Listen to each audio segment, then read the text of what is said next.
Morning, everyone. We start by having a look at the first reading today, which is the Acts of the Apostles, chapter 16. And this is the situation where Paul and some of his disciples had been arrested and they'd been thrown into prison. They were sitting in prison during the night. There was this huge earthquake, and the gates of the prison were thrown open, and they could have just walked out. And when the guard woke up, he went to go and have a look, and he saw that the gates were open and everything like that. And he feared for his life because he knew that he was in charge, and if anything was not correct, that he would be held accountable and he would lose his life. So he was in the process of getting ready to commit suicide.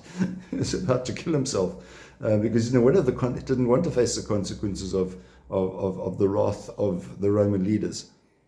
And Paul then called out and said, no, we're here. We're still here. We haven't gone. We're still here.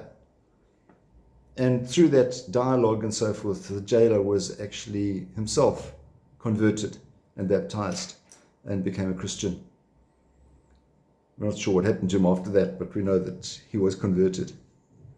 The gospel today, chapter 16 of John's gospel, Jesus says, unless I go, the advocate will not come to you. In other words, I need to go in order for you to receive the Holy Spirit. And he will show the world how wrong it was about sin, about who was in the right, and about judgment.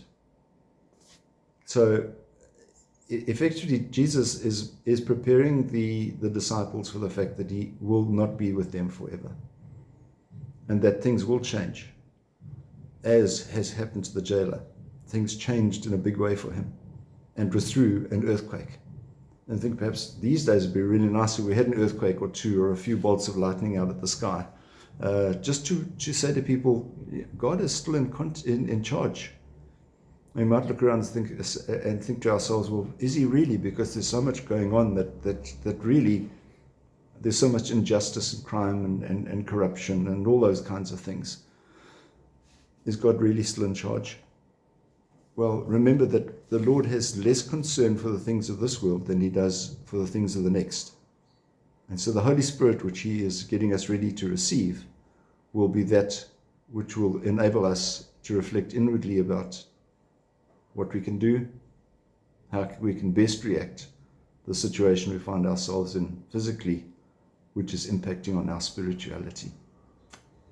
So you have a good day, and we'll see you again. God bless. Bye-bye.